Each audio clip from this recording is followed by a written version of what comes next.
Дорогие радиослушатели, в эфире Абхазского радио, проект «Асос», и в студии для вас работает автор-ведущая Тамара Санаев. Сегодня в гостях Абхазского радио глава администрации Галского района Константин Эдуардович Пирья. Константин Эдуардович, здравствуйте. Здравствуйте, Тамара. Спасибо, что согласились на интервью с нами. Мы рады вас видеть в нашей студии. Спасибо. Добрый день всем радиослушателям. Сегодня мы поговорим о проделанной работе, о уходящем годе и о планах на 2026 год. Константин Эдуардович, расскажите, пожалуйста, каким был уходящий год для Галского района, о проделанной работе и о доходах бюджета за год? Легким год еще не был ни один. Все годы бюджетные, все сложные. У нас бюджет небольшой, собственных средств. Но мы растем относительно небольшой, конечно, по сравнению с Ухумом, с Гагром, с другими городами. У нас мизер. Из того, что есть, мы стараемся как-то всем по чуть-чуть. Плюс еще, что у нас получается, за счет каких-то дружеских отношений.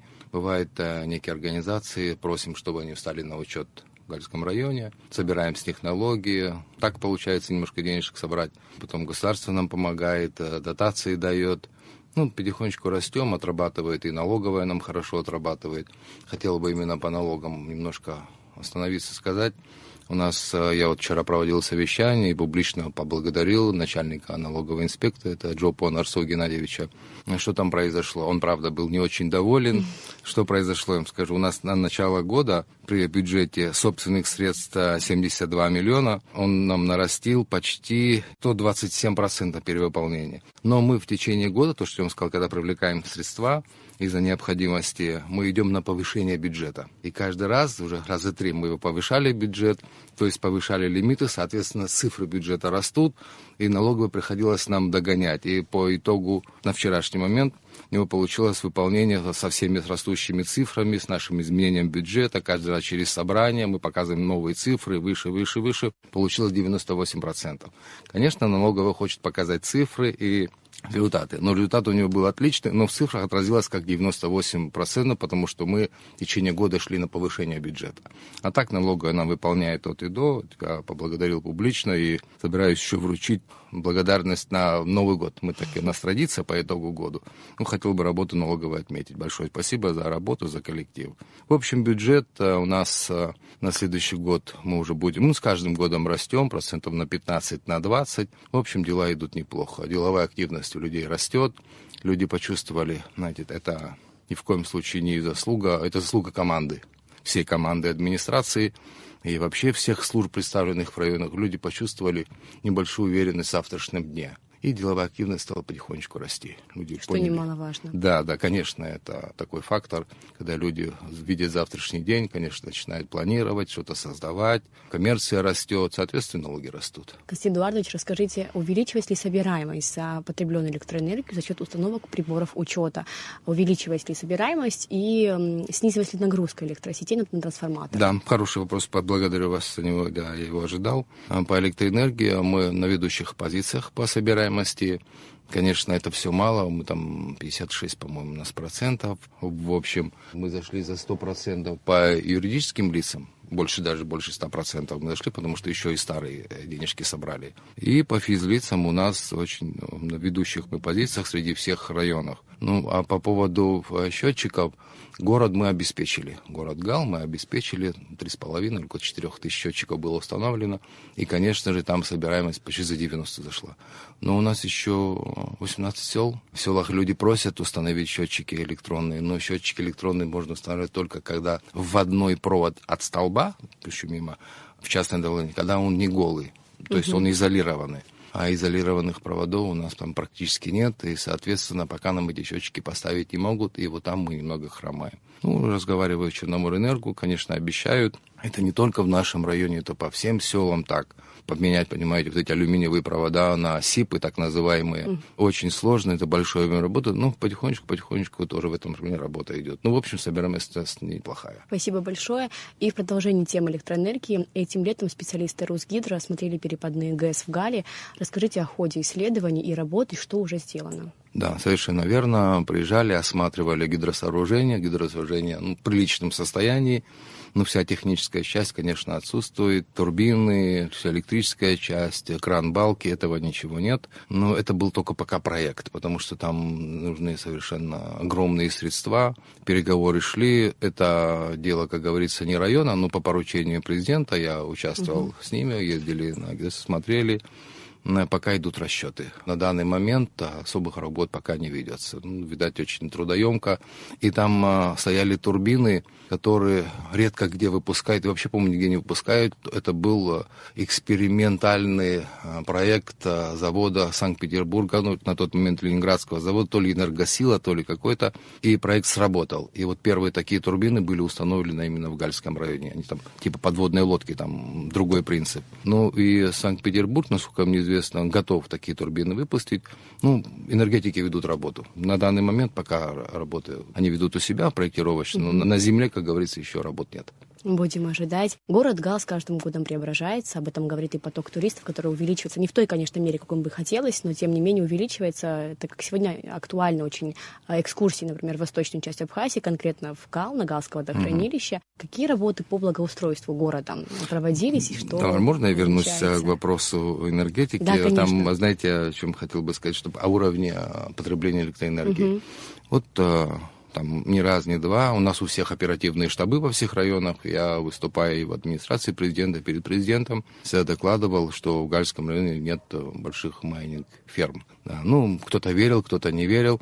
Но цифры говорят фактическое положение дел. У нас уровень потребления электроэнергии на сегодняшний день ниже, чем уровень потребления электроэнергии в 2019 году. Это же о чем-то говорит. Конечно. Это же фактически, у нас в 2019 году была самая низкая, в 2020 больше, в 2021, потом пошло занижение, 2022, 2025, и сейчас мы ниже 2019 года. Это говорит о том, что уровень потребления у нас, конечно же, упал. У вас нет незаконных подключений? У нас... Либо они минимальные? Вы знаете, в домах, наверное, кто-то единичный случай, скорее всего, есть. Так невозможно говорить о том, что его нет. Больших каких-то крупных ферм, кто-то там майнинговал, на это кто-то закрывал глаза, или оперативники не могли. Такого я на 100% могу сказать, что нет. Прекрасно. Да, спасибо. И о благоустройстве города, что уже сделано и что планируется? Все это зависит, конечно, от финансов. Были бы финансы, мы там наворотили бы хороших делов, как говорится. Но из того, что мы имеем, можем, помогают и частники помогают. Например, Конов Магомед Абубакирович, есть такой прекрасный человек, он директор завода в России. Как-то сдружились, и они приезжали в район, и я попросил оказать помощь району, и подарили мусорную машину, новую мусорную машину. Так по чуть-чуть всех стараемся как-то накопить на УГХ. В общем, в городе парк немножко подремонтировали, детские площадки делаем, дороги делаем. До фасадов мы не дошли, там трудоемко и тяжело. В общем, так у нас насыщаем сейчас управление городского хозяйства парком техники, сотрудничаю с всякими организациями. Еще бывает, люди приходят, заказчики земли для сельхоз, большие заказчики земли. Я в коллективе, я один как-то стараюсь не разговаривать, в коллективе собираюсь и прошу по-доброму, оказать содействие району. Я говорю, будете в районе работать, для нас это, конечно, очень важно, это рабочие места, это налоги, земельные налоги. Еще могли бы вы нам помочь в таком плане. Кто-то соглашается, кто-то можем, и кто-то нам фонари подарит, кто-то технику, и как-то так, да. Кто-то маленький трактор подарил, кто-то мусорную машину. Так потихонечку ведем дела. Конечно же, руководители при заявке на бюджет следующего года, конечно же, у всех руководителей бюджеты, заявки большие. Каждый руководитель знает, что ему надо, что необходимо. Но бюджет небольшой, и я стараюсь на совещаниях объяснять, почему мы могли добавить только такую малую сумму, чтобы все понимали, куда идут средства. Это открытая информация, и мы на совещании определяем, кому, что, сколько. По налоговой еще дала последний раз 8 миллионов, не так давно. Мы провели через собрание, обратились в собрание поддержало, мы распределили немного образования, немного здравоохранения, немного УГХ, так распределили. Ну, так стараемся.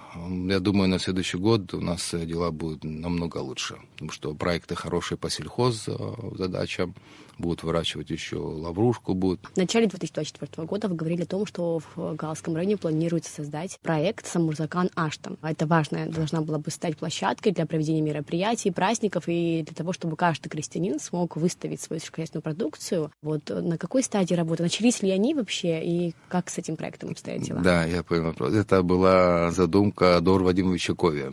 Он очень креативный руководитель, очень хороший человек, очень позитивный, у него много хороших мыслей.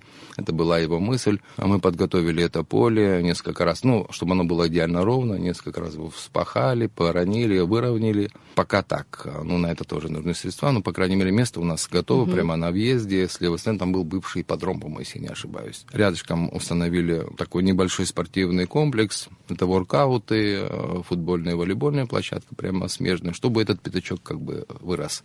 Сейчас как мы делаем продукции? Вот мы на День города, каждое село, каждая школа, каждая кафешка выносит свою продукцию. То есть такая ярмарка. Да, как ярмарка, показывает, кто что может. И мы участвуем во всех мероприятиях в Сухума, когда гастрофестивали наши участвуют, отмечаются благодарственными письмами. Но поэтому у нас пока мы еще не готовы. Я рассчитываю на частные инвестиции, что нам помогут. Бюджетные средства туда направлять. И нет это возможности. Затратно, да, затратно. И не было момент. бы прекрасно, мне кажется, была бы не хорошая момент. такая культурная площадка. Это нужно делать. Мы надеемся, что в скором времени это Спасибо. появится. Константин Эдуардович, немножко хотелось поговорить о вопросе с кадрами, в особенности в сфере образования. Не так давно, пару лет назад, говорили о том, что в Галицком районе не хватает педагогов по разным дисциплинам, в том числе по абхазскому языку. Изменилась ли сегодня проблема с кадрами? Да. И вот такой вопрос. Скажите, студенты после окончания вузов с целевыми лимитами, возвращаются ли они в родной район для работы? По поводу насыщения кадров, да, на Сайтеле у нас проблем уже с кадрами по абхазскому языку нету. Там завышенные заработные платы, плюс еще доплаты по 10 тысяч каждому педагогу. Средняя заработная плата у нас в образовании где-то 20. И плюс доплата около 30 получают педагоги. У нас молодые ребята работают, обеспечиваем жильем, соответственно, с других районов. Да, каждый день мотаться невозможно. Образование берет на себя нагрузку на съеме жилья, чтобы могли ребята оставаться, и потом только в пятницу уезжают. Кадрами мы насытили, по зарплатам у нас там проблем нет. Эти средства часто идет в межбюджетном трансфере, в субсидиях от основным категориям. И основная зарплата идет, конечно, из республиканского бюджета. А всем остальным, как директорам школ, руководству, охране, это уже мы платим из собственных средств, которые, я сказал, налоговая нам помогает, так что мы там справляемся. По поводу студентов, возвращаются ли они в родной район? Да, по поводу студентов, да, очень важная тема. И Олегу Алексеевичу очень помогает. Своим волевым решением принимает на обучение по виду на жительство, у нас же дети по ВНЖ. Олегу Алексеевичу дает возможность по собеседованию, так, чтобы детишек принимали. Те, которые тут учатся, конечно же, остаются. Нам давали, по-моему, 9 лимитов по линии Россотрудничества. Что произошло? Детишки, которые прошли собеседование, которых готовы были в МАДИ, готовы были принять, из них 5 прошли собеседование, готовы были зачистить. Из 5, когда собрались с родителями, у родителей виды на жительство, и родители отказались. А детям мы делали загранпаспорта. Этот вопрос мы обязаны решить, и в ближайшее время это такой у нас коллапс. Родители говорят, если мой ребенок, будучи там, подвернет ногу, не дай бог, я не смогу к нему поехать, говорит мать. Куда я, говорит, ребенка отпущу? Говорит, все же бывает. Другой город, большой город. И из 5 отказались 2 ребенка осталось у нас в МАДИ. И в итоге только одна девочка у нас поступила. Студенческая виза, нужно, чтобы она имела документ не менее 3 лет. А по виду на жительство занимаемся загранпаспортами. За каждого ходим к президенту, вице-президенту, к министру, паспортную службу, объясняют, конечно, помогают, но это не дело, этот надо вопрос решать комплексно. А детишки, которые окончили школу, так как они у нас по виду на жительство, мы не даем гражданства, выезжают, конечно, в Грузию, они там очень востребованы. Это русскоговорящие дети, как вы знаете, русский язык не обучают, но там большой турпоток русского туриста, русскоговорящий. Наши дети там востребованы. Конечно, очень жаль, там что... уезжают и там остаются. И у нас такие потери в районе. Константин Эдуардович, хотел поговорить про проблему вывоза мусора. Такая проблема остро стояла еще пару лет назад. Скажите, пожалуйста, как альтернатива была представлена свалка в селе Кацикыт Гулерипского района, как альтернатива полигону в городе Гал. Зафункционировала ли, ввелась ли в эксплуатацию эта свалка, и как сегодня дела обстоят с вывозом мусора? Да, буквально сегодня утром мы это обсуждали.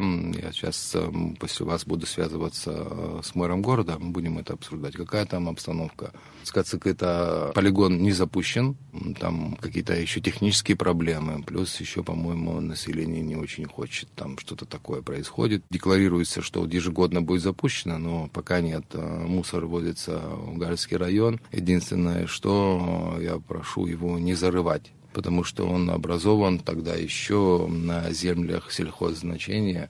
И вы понимаете, что все это идет в грунты, если и потом зарыть, и заражает все, плюс население там рядом, там поселок, там запах невообразимый, там пожары, самовозгорание бывает, стеклянная бутылка, солнышко, как линза начинает работать, и свалка сама возгорается. Плюс эти проблемы, у нас несколько раз были пожары, я обратился, тогда еще, будучи премьер-министром, разговаривал и Александром Золотинсковичем, и с мэром города на тот момент, и просил тогда хотя бы ввести какую-то оплату.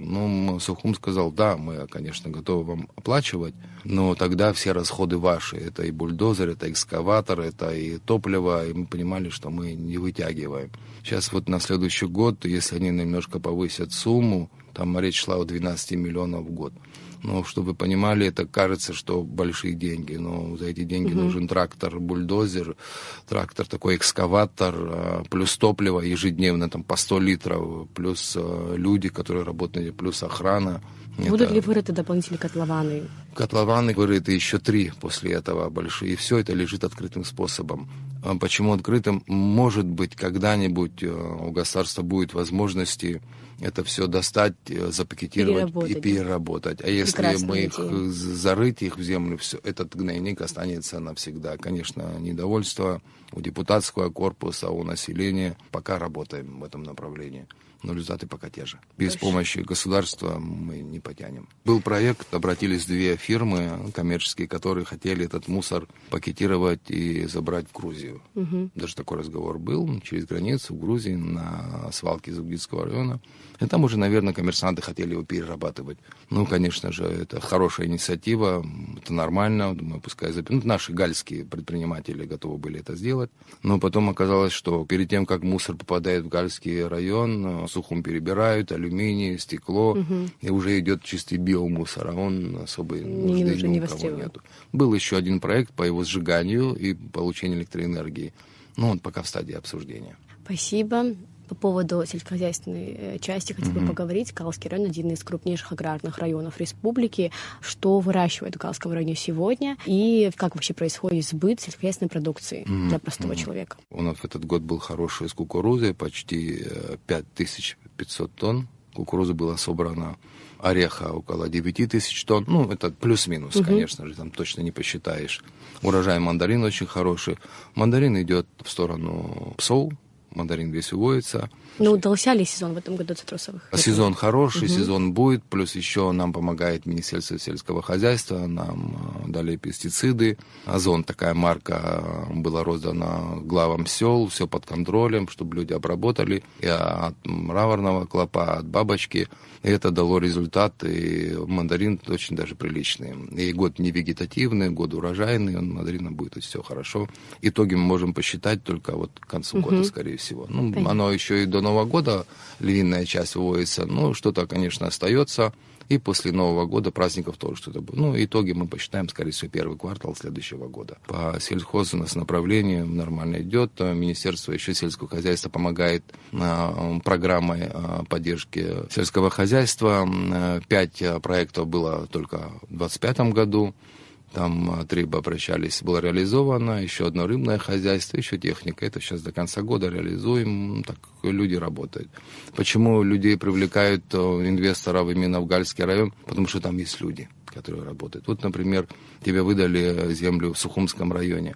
Да, землю администрацию поможет, там все поможет, Минсельхоз поможет тебе там с забором, там с техникой. а работать кто будет? А в Гальском районе с этим проблем нет. Люди готовы работать, люди сотрудничают, и потому инвестор идет к нам. И мы, конечно, предоставляем им земли. Большой объем — это у нас мандарины, это у нас орех, голубика, как вы знаете. Сейчас большие закладки, эвкалипт, очень интересная тема. Стали люди делать питомники, пепельный эвкалипт, или серебристый эвкалипт стали питомники.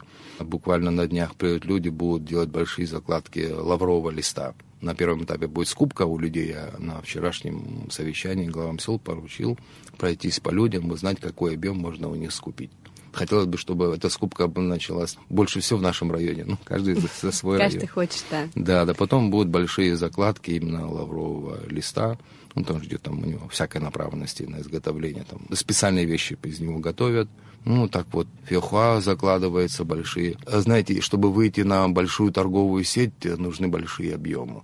У нас много всяких фруктов и овощей, но нет больших объемов. Когда у тебя большой объем сельхозпродукции, ты уже можешь выходить на большую сеть в России и подписывать контракты. Вот у нас только по вот этим позициям мы можем. Спасибо большое. Немножечко о криминогенной обстановке в районе поговорим, о правонарушениях. Какой процент раскрываемости преступлений? У нас на вчерашнем совещании, вот у меня отчет начальника милиции, у нас 42 преступления было зарегистрировано в 2025 год, и раскрываемость 100%. В прошлом году было 38 преступлений, тоже была 100% раскрываемость. Тяжких у нас зарегистрировано в этом 2025 году 7. Ну, все раскрыты, а в прошлом 9, на уменьшение. Кремень вообще самый декриминализированный район, хочу вам сказать. Это все на бытовой почве. В основном это все бытовое такое, чтобы там какие-то криминальные группировки было, такого у нас нет. В этом у людей есть спокойствие. И немножечко о молодежной политике. Чем сегодня занята молодежь в Галском районе? Каков ее досуг? Мы смогли оживить это направление. У нас там новый руководитель, не так давно. Эхвая Бачуки-Гучаевич. Это парень-спортсмен, занимался смешанными единоборствами Санкт-Петербурга, призер многих турниров. Он возглавил это направление, и у нас работа пошла. Мы участвуем во всех молодежных проектах от команды Абхазии, и многие-многие наши детишки в этом участвуют. Плюс еще сам очень инициативный человек. Всякие турниры проводим, лагеря, летом детский лагерь образован. Нам помогает Ингургэс, очень Мибоня Ливан Гулливерович, которого, наверное, вы знаете. У них есть гостиница для работников, для сотрудников, но она не бывает полной. Там предоставляют нам места безвозмездно. Вот на базе вот этой гостевого дома или гостиницы, там мы делали лагерь уже несколько раз. Детишки с удовольствием в этом участвуют. Там всякая направленность, и обучение, и абхазский язык, и турниры. Детям очень нравится. И вот эту практику будем продолжать. А дальше все турниры проводятся у нас в районе, и республиканского масштаба мы проводим, и по теннису, и по боксу. И наши детишки занимают и первые места, вы видите, во всех спортивных конкурсах. Но... Прекрасная динамика. Да, динамика хорошая, но вся проблема у нас с документами для детей. Как разрешить эту проблему, как на ваш взгляд она возможна? Вы знаете, получилась нехорошая ситуация. Вот у нас ребенок родился, наш роддом, наш детский сад, окончив нашу школу, не становится гражданином. Не хочу это как-то называть, но это очень неправильно. Это и вообще в дальнейшем аукнется нам, если мы что-то в этой ситуации не поменяем. Нужны кардинальные шаги и решения. Кардинальные шаги нужны. Я разговаривал, просил Бадру Зурабовича. Я понимаю, что большой политикой занимается центральное руководство, и глава администрации по большей части это на хозяйстве. Но я попросил разрешите мне, чтобы я мог пригласить общественную палату, депутатов парламента, все политические организации, там, не знаю, позиционные, оппозиционные, центристские, чтобы это было нашим общим решением нашего общества, чтобы дети, рожденные в Республике Абхазия, могли быть гражданами. Вот это главное.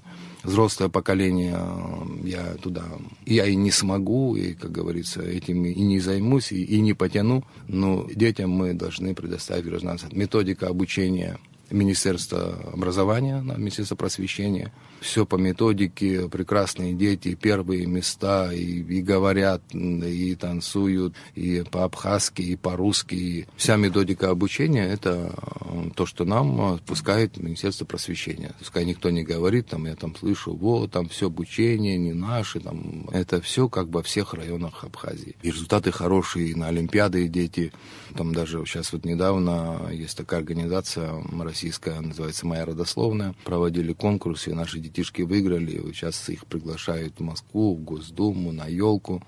Вот 5 мы сейчас туда отправляем. Результаты там хорошие. Но по документам надо с детьми решать. И надеюсь, что общественность услышит, поддержит, чтобы уже в республике рожденные мы могли документировать на эти. Это дети, нами, как говорится, выращены в нашей заботе. И отталкивать их — это совершенно неправильно. Говоря в частной беседе со всеми политическими практически организациями, практически все поддерживают. Не слышу, чтобы кто-то был этого против. Я даже иногда прошу, я эту тему подниму, говорю, на меня, наверное, в интернете навалятся, там, кто не очень это понимает. Но вы это понимаете, поддержите. И мне говорят, да, конечно, мы тебя поддержим, и вообще это правильная тема. И, скорее всего, с следующего года, с начала года эту тему будем уже поднимать более широко. Надеюсь, буду услышан. И такой заключительный вопрос в преддверии новогодних праздников. Скажите, пожалуйста, о планах и проектах на 2026 год. Ну, основные у нас проекты — это инфраструктурные. У нас там несколько мостов размыто в связи с последними паводками.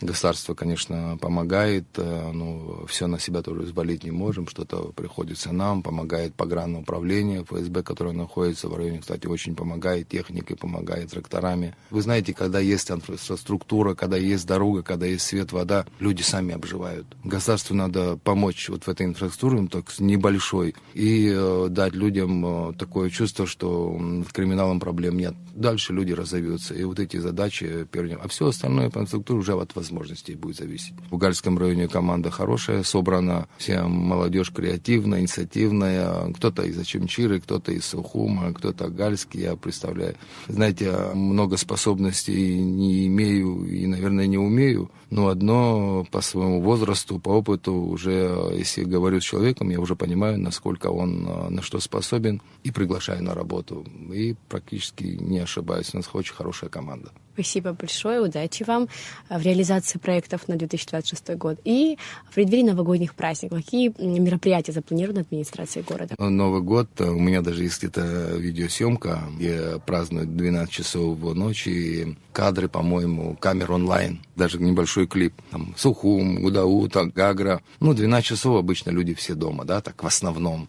И в Гальском районе там бах на видео, почти весь район собирается, там много тысяч человек.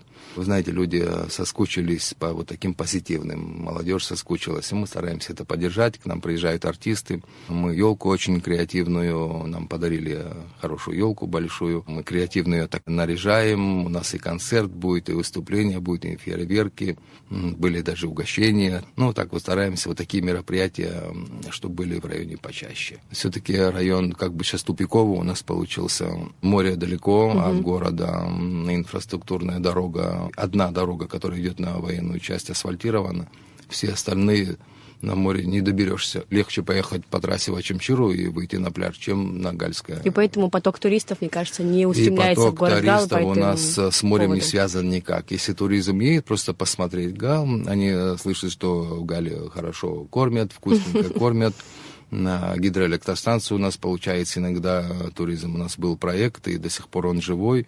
Все-таки ГЭС — это режимное предприятие, и так сразу нахрапом туда не попадешь. Это есть такая Руслана Гергидава, вы знаете, она занимается туризмом. Вот ей скидывают паспорта, она пересылает в службу госбезопасности, за 2 дня проверяют всех, потом люди на автобусах приезжают. Недолгая процедура. Подъехали к КПП, подошел сотрудник, пожалуйста, паспорта повыше, быстренько просмотрит. Вот такой туризм у нас был там тоже не каждый раз это может делать потому что бывает на ремонт встанет, там, режимная. Ну, а случай к случаю, очень интересно людям, конечно, именно большая ГЭС. Вот в нашей студии не так давно сидела руководитель турфирмы «Апсотур». Она как раз говорила об этих экскурсиях в Галский район, что они очень востребованы сегодня в турфирме. Очень многие хотят именно Галского водохранилища поехать. Мы пригласили всех туроператоров, по-моему, около 40 или 50 человек, все, которые занимаются туризмом, на автобусе приехали, они сами все посмотрели и пообещали, что свои потоки будут направлять в район.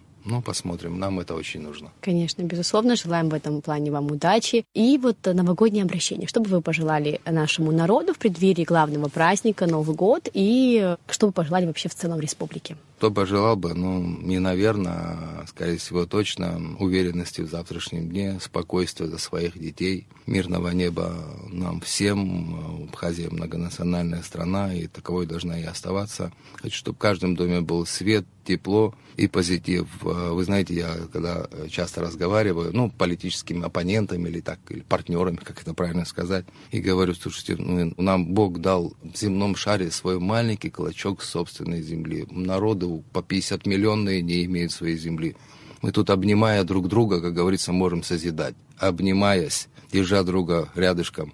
И надеюсь, в будущем так и будет. Мира нам, объединения и созидания. Спасибо большое. Мы желаем вашему району успехов, процветания, и чтобы все планы и проекты на 2026 год и последующие годы были обязательно реализованы. Спасибо большое за сегодняшнюю беседу. Напомню нашим радиослушателям, что сегодня в гостях Абхазского радио был глава администрации Галского района Константин Эдуардович Пилия.